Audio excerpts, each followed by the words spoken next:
एक खेत में एक पेड़ था जो बहुत घना था। कहते हैं वह पंडित का खेत था। पर पंडित गांव से अचानक कहाँ चला गया वह किसी को भी नहीं पता था। और जो भी उसके खेत में काम करना चाहता या उसे कब्जा करना चाहता वह गांव से ही गायब हो जाता था। गांव के लोग बहुत परेशान थे कि यह गांव में क्या हो रहा है।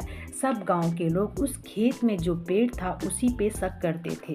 गांव में एक साहसी लड़का दीपक रहता था। वह गांव वालों की बातें सुनता रहता था। गांव उस खेत के में कभी भी गांव के लोग जो थे उस खेत में कभी भी नहीं जाते थे। पर दीपक को यह जानना था कि क्या यह पेड़ ही इस मुसीबत का जड़ है।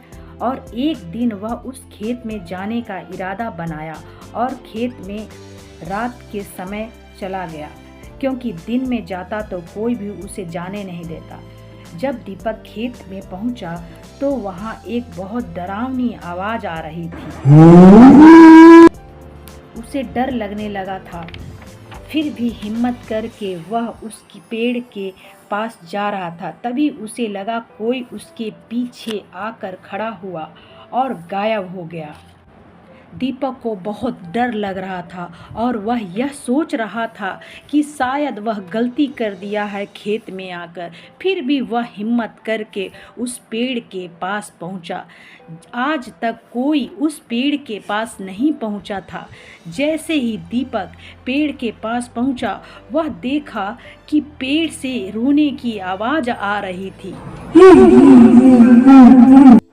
तभी दीपक डरते डरते बोला, कौन है आप? तभी उस पेड़ से आवाज आई, मैं पंडित हूँ और मैं मर चुका हूँ। तभी दीपक डर गया और डरते डरते बोला, आप तो गांव से चले गए थे ना?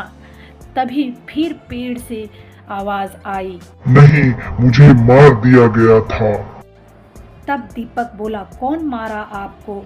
तभी पंडित जी बताए कि गांव में जो लोहा सिंह नाम का आदमी रहता है वे मारा था मुझे मार के खेत में गाड़ दिया था ताकि वे मेरे खेत को कब्जा कर सके।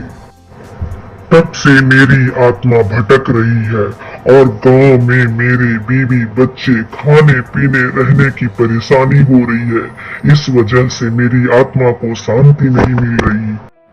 तभी दीपक बोला, मैं आपकी मदद करना चाहता हूँ।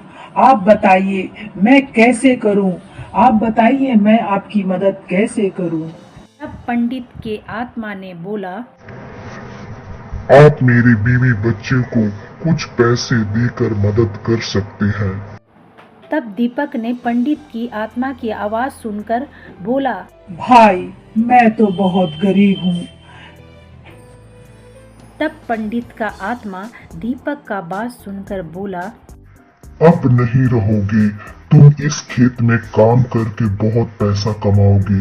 मैं तुम्हारी मदद करूंगा। उसकी बात मान ली और दीपक दूसरे दिन से उस खेत में काम करने लगा और बहुत पैसा कमाने लगा।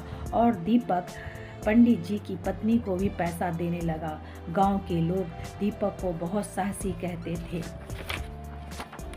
दीपक भी बहुत अमीर हो गया था, क्योंकि उस खेत में खेती करने पर बहुत ज़्यादा फसल होता था, क्योंकि यह जादू पंडित की आत्मा कर रही थी। गांव के लोग आज भी कहते हैं उस पेड़ में पंडित की आत्मा रहती है।